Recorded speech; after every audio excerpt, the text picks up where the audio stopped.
मेरी बेटी ने मुझे निराश करने के अलावा कुछ नहीं किया है। ये शब्द हॉल के बीचों बीच किसी हथौड़े की तरह गिरे। सिर मुड़े, बातचीत थम गई। मेरे पिता की आवाज को बुलंद होने की जरूरत नहीं थी। वो उसी तरह गूंजती थी जैसे अधिकार गूंजता है जब उसे जिंदगी भर अभ्यास किया गया हो। वो मुझे सुधार नहीं रहे थे। वो मेरी राह नहीं दिखा रहे थे। वो मुझे दाग लगा रहे थे। और उन्होंने ये सबके सामने किया। पड़ोसी, रिश्तेदार, वो वयोवृद्ध सैनिक जो उनके साथ लड़े थे। उन्होंने अपना हाथ एक युवा पुरुष के कंधे पर रखा, एक नौसेना कमांडो जिसे वो अपना शिष्य कहते थे, और उसे वो बेटा घोषित किया जो वो चाहते थे। कमरे ने मुझे खामोशी में निगल लिया। मैं हूं थियोडोरा प्यूइट, और उस पल में अपने पिता की सार्वजनिक अस्वीकृति मेरी छाती में जलन पैदा करते हुए मैंने समझा कि हमारे बीच का घाव सिर्फ पुराना नहीं था, वो अभी भी चौड़ा खुला हुआ था।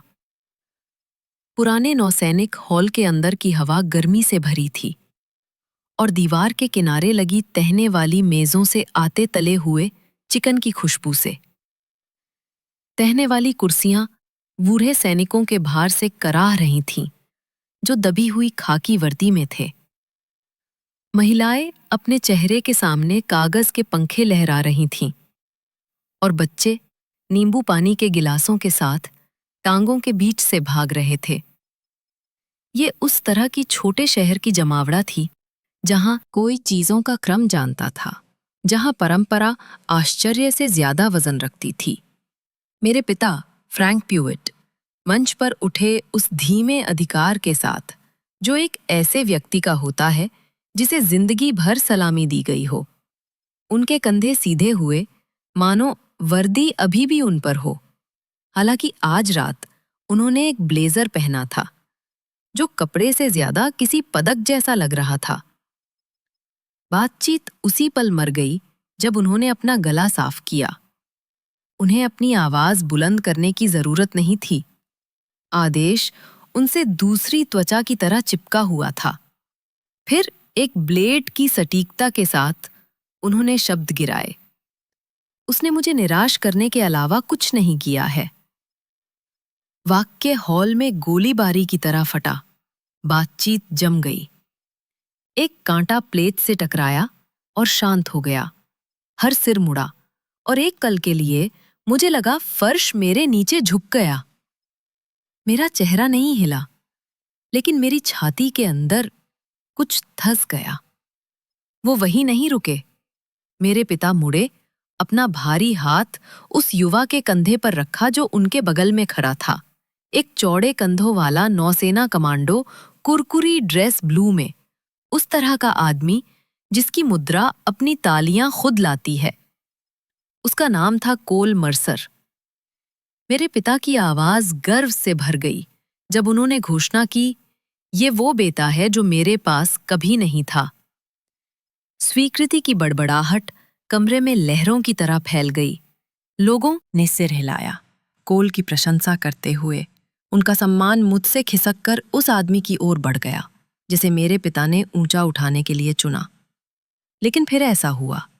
कोल की आंखें हॉल के पार मेरी आंखों से मिली। आसान आत्मविश्वास उसके चेहरे से निकल गया। उसका जबड़ा ढीला पड़ गया, और एक आवाज में जो धीमी थी लेकिन इतनी तेज कि आसपास का हर कान पकड़ सके, उसने फुसफुसाया, ब्लैक विडो। शब्द खामोशी को चीरता हुआ आया, कुछ ऐसे भारी के साथ जो कमरे में किसी और को समझ नहीं आया। वयोवृद्ध सैनिक असहज होकर हिले। कुछ युवा पुरुष अकर गए, मानो नाम अपनी खुद की गंभीरता लेकर आया हो। मेरे पिता की मुस्कुराहट डगमगाई। उनकी आंखों में भ्रम चमका। हॉल पूरी तरह शांत हो गया। सम्मान, संदेह, जिज्ञासा, वो सब एक साथ टकराए जब हर नजर मुझ पर टिक गई। खामोशी तालियों से ज्यादा जोर से गरजी, और उस लटके हुए पल में मैंने महसूस किया कि जो कहानी मैंने छायाओं में रखी थी वो रोशनी में टूटने लगी। जिस घर में मैं बड़ी हुई वो छोटा था, लकड़ी का, और हमेशा काली कॉफी और जूते की पॉलिश की खुशबू आती थी। ये मेरे पिता की खुशबू थी। अनुशासन दीवारों में पकाया गया था। जब मैं 8 साल की थी, तब से वो मुझे रसोई में एक कैडेट की तरह खड़ा करते थे। एड़ियां साथ, कंधे पीछे, आंखें सामने बंद। पलक मत झपकाओ, वो कहते।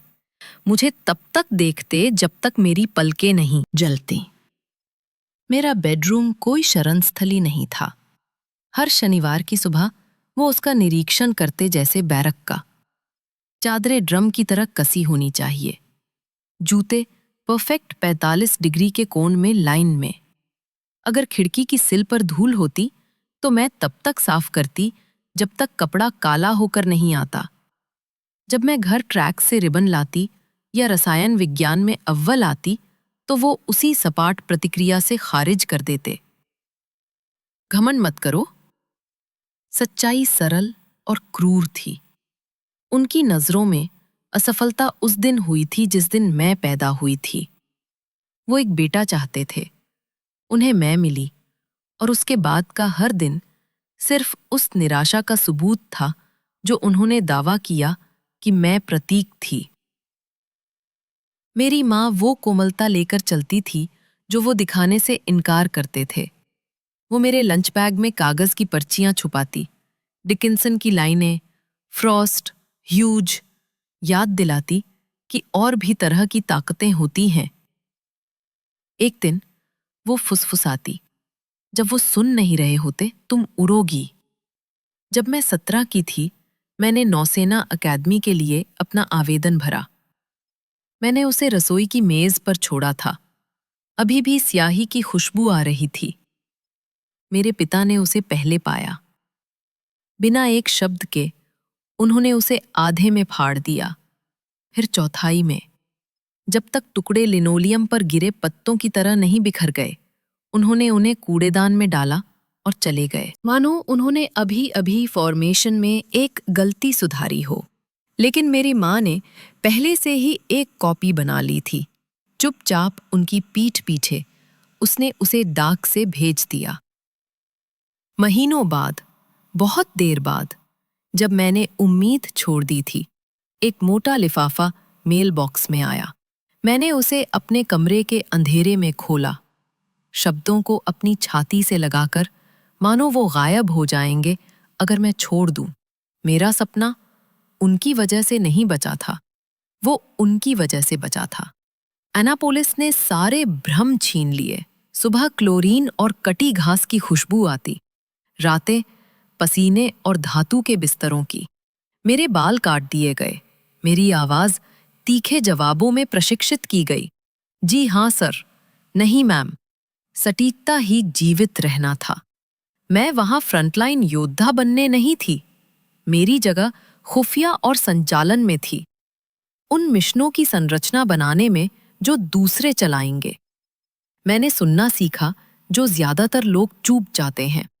रेडियो पर आवाज में बदलाव, वो सांस जो डर लेकर आती है, वो खामोशी जो आवाज से ज्यादा जोर से चेतावनी देती है। कोरोनाडो में प्रशांत महासागर नमक हमारे मुंह में थूकता, जबकि पुरुष कंधों पर लॉग लेकर भागते। मैं उनके साथ भागती जब मैं कर सकती थी, ये साबित करने के लिए नहीं कि मैं उनमें से एक थी, बल्कि ये साबित करने के लिए कि मैं गति बनाए रख सकती थी। सम्मान आसानी से नहीं आया, लेकिन आखिरकार आया, क्योंकि मेरी योजनाएं काम करती थीं। क्योंकि जब अराजकता टूट पड़ती, मेरी आकस्मिक योजनाएं टिकती थीं। पहली असली परीक्षा अफ्रीका में एक मिशन पर आई। एक आपूर्ति ट्रक का टायर बजरी पर फट गया। कहीं से गोलीबारी शुरू हुई और एक पल में पूरी योजना ढहने की धमकी दी। रेडियो सिसकारते, पुरुष चिल्लाते। मैंने रूट बदले, समय समायोजित किया, निकास फिर से गिना, जाल टिका। हर आदमी जीवित वापस आया। बाद में डीब्रीफ की गर्मी में किसी ने नक्शे के कोने पर एक कच्ची लाल मकड़ी खींची। पहले एक मजाक, फिर एक नाम, ब्लैक विडो। ये अटक गया। इसलिए नहीं कि मैंने मारा, बल्कि इसलिए कि मैंने जाले बुने। ऐसी योजनाएं जो वो पकड़ लेती थीं, जो दूसरों ने कभी आते नहीं देखा। उस रात मुझे एहसास हुआ कि उपनाम जहर के बारे में नहीं था, ये जीवित रहने के बारे में था। ऐसे धागे बुनने के बारे में जो पुरुषों की जिंदगियों का भार उठाने के लिए काफी मजबूत हों, और वो किसी भी पदक से ज्यादा पर्याप्त था। पहले पत्र जो मैंने घर भेजे उनमें विदेशी मिट्टी की धूल थी और दूर के ठिकानों से समुद्री नमक की चुभन। एक लिफाफे के अंदर मैंने वर्दी में अपनी तस्वीर रखी थी। मेरे कॉलर पर बार अभी भी नए। मेरा चेहरा उस भार के लिए बहुत युवा जो मैं उठा रही थी। हफ्तों बाद पत्र बिना खोले वापस आया। कागज यात्रा से मुड़ा हुआ, लेकिन उनके हाथों से अछूता। शहर में वापस। जब भी कोई मेरे बारे में पूछता, मेरे पिता बातचीत, मौसम या फसलों की ओर मोड़ देते, मानो मेरे नाम का उल्लेख एक असुविधा हो। उन्होंने लोगों को विश्वास दिलाया कि मैं कहीं डेस्क के पीछे छुपी हुई थी, ऐसे कागजात फेरती जो कोई कभी नहीं पढ़ेगा। सच्चाई कठोर थी। उन्होंने यकीन दिलाया कि लोग इस पर विश्वास करें। मेरी माँ ही एकमात्र लाइन थी जो जीवित रही। वो हफ्ते में एक बार फोन करती थी। उसकी आवाज कर्कश कनेक्शन पर नर्म। वो कभी मिशन के बारे में नहीं पूछती, कभी उन विवरणों की इच्छा नहीं करती जो मैं नहीं दे सकती थी। इसके बजाय वो पूछती, क्या तुम खा रही हो? क्या तुम सो रही हो? क्या तुम्हारे पास प्रार्थना करने की जगह है? ये उसका तरीका था मुझे बांधे रखने का, महासागरों के पार भी। फिर वो दिन आया जब कैंसर ने उसे खोखला कर दिया। अंतिम संस्कार में चर्च लिली के फूलों से भारी था और पुराने पड़ोसियों की चुप्पी से। मेरे पिता खिड़की के पास खड़े थे, आंखें पार्किंग लॉट पर, प्रोग्राम को मोड़ते और फिर से मोड़ते जब तक कागज किनारों से फट नहीं गया। उन्होंने मेरी ओर नहीं देखा, उन्होंने मेरा हाथ नहीं छुआ। उनकी खामोशी शब्दों से ज्यादा बोल गई। मृत्यु में भी वो दूरी नहीं घटाएंगे। मैंने उन्हें कमरे के पार से देखा और सच्चाई को उस स्पष्टता के साथ जाना जो जला देने वाली थी। चाहे मैंने कुछ भी किया हो, चाहे मैं कितनी दूर आई हूं, मैं कभी नहीं थी और कभी नहीं होंगी उनके लिए पर्याप्त। बहरीन में हवा खुद आग जैसी महसूस होती थी। मेरा दफ्तर सिर्फ एक संकरा कमरा था जिसमें रेडियो ऊंचे ढेर में थे, नक्शे दीवार पर टंगे हुए और हर बीम से पसीना टपकता। फिर भी ये वो जगह थी जहां धागे एक साथ आते, जहां मैंने उन पैटर्न को सुनना सीखा जो कोई और नहीं सुन सकता था। टीमों में शब्द जल्दी फैल गया। जब जाला हिलता है तो वो सुनती है। पुरुष कहते, आधे मजाक में आधे विश्वास में। उपनाम ने भार उठाया बहुत पहले कोई इसे मेरे चेहरे पर कहे। मैंने हर मिशन चेकलिस्ट में एक नई लाइन जोड़ी। अगर चीजें गलत हो जाएं, तो घर कौन कॉल करता है? ये एक विवरण था जिसे कोई नहीं लिखना चाहता था, लेकिन सबको जरूरत थी। जल्द ही, हर प्रस्थान से पहले, पुरुष मेज पर 2 बार दस्तक देते। एक छोटा अनुष्ठान जो अंधविश्वास बन गया, फिर एक बंधन। एक रात एक युवा ऑपरेटर मेरे डेस्क के पास आया। उसका नाम कोल था। उसका चेहरा अभी भी एक अनपरखे व्यक्ति की चौड़ी आंखों वाली तीक्ष्णता रखता था। उसने अपना गला साफ किया और चुपचाप पूछा, मैम, क्या आपने वो आते देखा? मैंने रेडियो लॉग से ऊपर देखा। मैंने देखा जो हो सकता था, मैंने उसे बताया। उसने सिर हिलाया। उस तरह का सिर हिलाना जो खुद को गहरे रोपता है। एक सच्चाई जो वो उस रात के बाद लंबे समय तक उठाएगा। वो जो कभी नहीं जानता था और जो मेरे पिता कभी जानने की परवाह नहीं करेंगे, वो ये था कि जिस मिशन से वो उस हफ्ते चला गया था, वो लगभग ढह गया था। मेरे समायोजन, मेरे जाल ने, इसे बरकरार रखा था। कोल जीवित रहा मेरी वजह से। मेरी माँ के अंतिम संस्कार के बाद जब पड़ोसी संवेदना फुसफुसा रहे थे, एक बूढ़े वयोवृद्ध सैनिक ने मेरे पास झुककर कहा, वो तुम्हें ब्लैक विडो कहते हैं, है ना? शब्द कमरे के पार बहे। मेरे पिता ने सुना। वो अकड़ गए, फिर अपना सिर घुमाया, एक बार फिर उसे नजरअंदाज करने का चुनाव करते हुए जो ठीक उनके सामने था। उस पल में मैंने अपनी जिंदगी में विभाजन को समझा। वहां बाहर रेत और नमक और धुएं में मेरा नाम सम्मान के साथ फुसफुसाया जाता था। घर पर मैं सिर्फ वही रही जो उन्होंने हमेशा तय किया था कि मैं हूं, एक निराशा। सालों दूर रहने के बाद मैं फ्लोरिडा पैनहैंडल में वापस आई। पुराने नौसैनिक हॉल को समारोह के लिए सजाया गया था, झंडे ऊंचे लटके हुए, मेजें सफेद कपड़े से ढकी, पाई साफ पंक्तियों में नींबू पानी के पसीने वाले जगों के बगल में। मैंने अपने पिता को एक निमंत्रण भेजा था, हालांकि उन्होंने कभी जवाब नहीं दिया। फिर भी वो वहां थे, मंच पर, अपने पुराने सूट में चलते हुए, मानो हॉल अभी भी उनका हो। उन्होंने माइक्रोफोन पकड़ा और कोल मर्सर का परिचय दिया, एक युवा सील, उनका हाथ आदमी के कंधे पर मजबूत। वो बेटा जो मेरे पास कभी नहीं था, उन्होंने घोषणा की। गर्व उनकी आवाज में उमड़ रहा था। फिर वो मेरी ओर मुड़े, मुझे उन शब्दों से काटते हुए जो किसी भी ब्लेड से तेज चीरते थे। उसने मुझे निराश करने के अलावा कुछ नहीं किया है। कोल का सिर मेरी ओर झटक गया, उसका चेहरा पीला पड़ गया, उसकी फुसफुसाहट उसकी मंशा से ज्यादा दूर गई। Black window. पूरे कमरे ने सुना। मेरे पिता हंसे, वापस पाने के लिए बेताब। वो बस कागजात धकेलती है, कुछ नहीं और। उन्होंने हंसी का इंतजार किया। कोई नहीं आई। खामोशी भारी हो गई। आंखें बदली, संदेह फैला। पहली बार कमरा पूरी तरह उनका नहीं था। हवा गाढ़ी हो गई। छत के ऊपर धीरे धीरे घूमते पंखे, जबकि फुसफुसाहट धाराओं की तरह हॉल में फिसली। कोल ने खुद को सीधा किया, आवाज स्थिर और मजबूत। सम्मान के साथ, सर। वो फाइल नहीं करती, वो जिंदगियां बचाती है।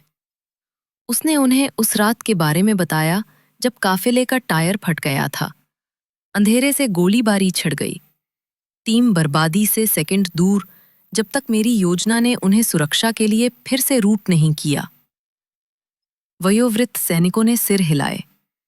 युवा लोगों ने चौड़ी आंखों से देखा और कमरे ने धीरे धीरे मेरी दृष्टि को फिर से आकार दिया। पीछे के पास एक लड़का अपने पिता की तरफ झुका, फुसफुसाते हुए, वो असली है। शब्द सूखी घास में आग की तरह फैले। एक वयोवृद्ध सैनिक ने अपने सीने पर हाथ दबाया और उठ गया। फिर एक और, फिर और। एक एक करके वो खड़े हुए। ताली नहीं बजाई, उत्साह नहीं दिखाया, बस मौन और गंभीर। तालियों से ज्यादा शक्तिशाली एक इशारा। मेरे पिता की आंखें टिमटिमाईं, उनका जबड़ा कसा हुआ। वो आदेश जो उन्होंने एक बार इस हॉल में रखा था खिसक गया। पहली बार वो लड़खड़ाए। हॉल इतनी गहरी खामोशी में गिर गया था कि मैं छत के पंखों की घरघराहट सुन सकती थी, जो भारी हवा को काट रहे थे। लोगों की पंक्तियां कंधे से कंधा मिलाकर खड़ी थीं। उनकी कुर्सियां पीछे धकेली गईं। उनकी आंखें मेरे पिता के पीछे मुझ पर टिकी। अमेरिकी झंडा मसौदे में हल्के से हिला। उसके किनारे कांपते, मानो वो भी इंतजार कर रहा हो। मैं आगे बढ़ी।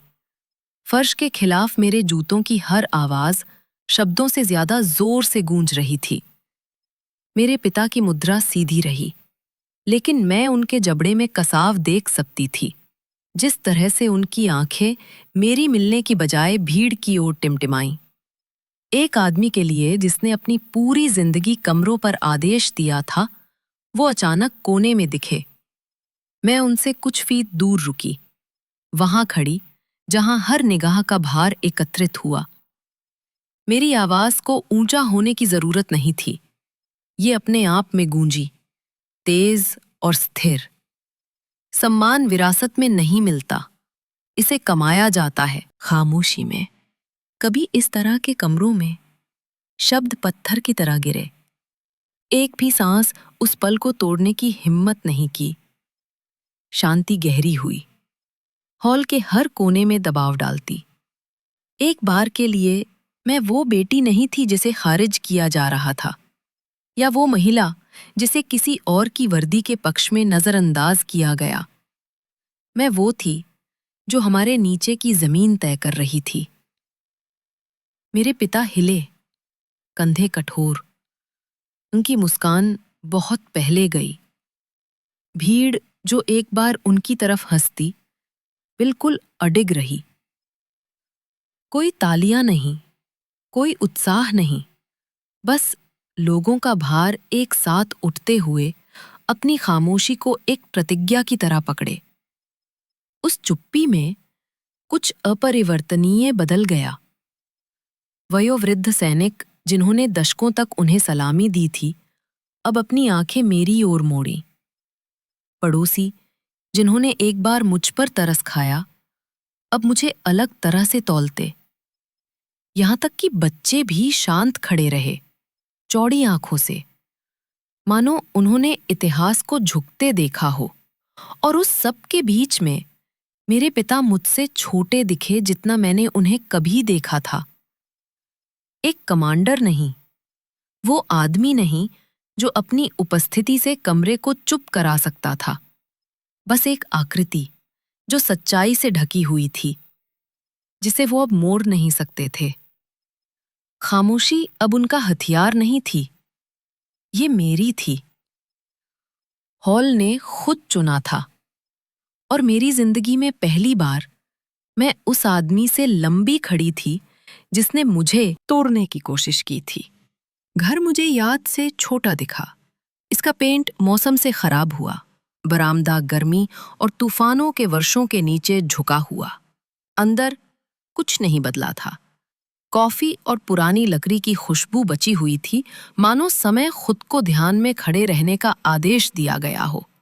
मैं अपने पिता के सामने उसी रसोई की मेज पर बैठी, जहां मुझे एक बार मेरी पीठ सीधी रखने और मेरी आंखें आगे रखने के लिए ड्रिल किया जाता था।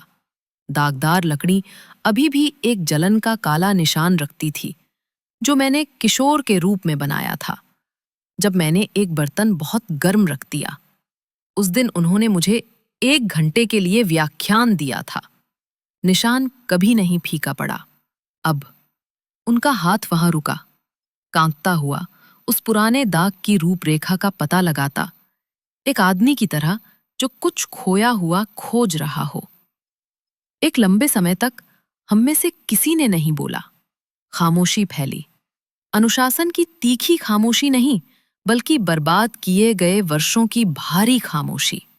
फिर उनकी आवाज ने उसे तोड़ा, नरम, पतली जितनी मैंने कभी सुनी थी।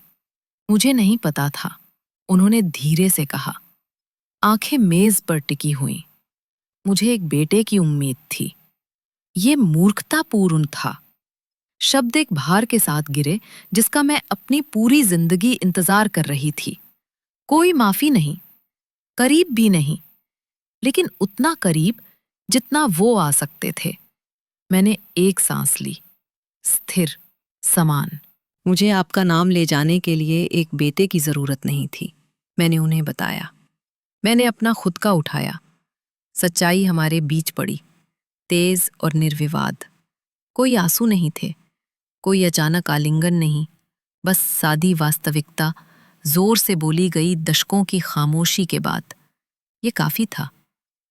उन्होंने एक लंबी असमान सांस छोड़ी। उनके कंधे झुके, मानो उन सभी अनकहे वर्षों का भार आखिरकार टूट गया हो। उनकी ठोड़ी झुकी, और पहली बार जब से मैंने उन्हें जाना था, वो छोटे दिखे। बस एक आदमी, अब एक कमांडर नहीं, अब अधिकार की अटूट दीवार नहीं। उनके होंठ खुले और शब्द खुरदरा निकला, ऑपुलिश, मानो उसे उनके मुंह में कभी आकार नहीं दिया गया हो। गर्व, एक शब्द, कुछ और नहीं। लेकिन इसने उन्हें नंगा छोड़ दिया।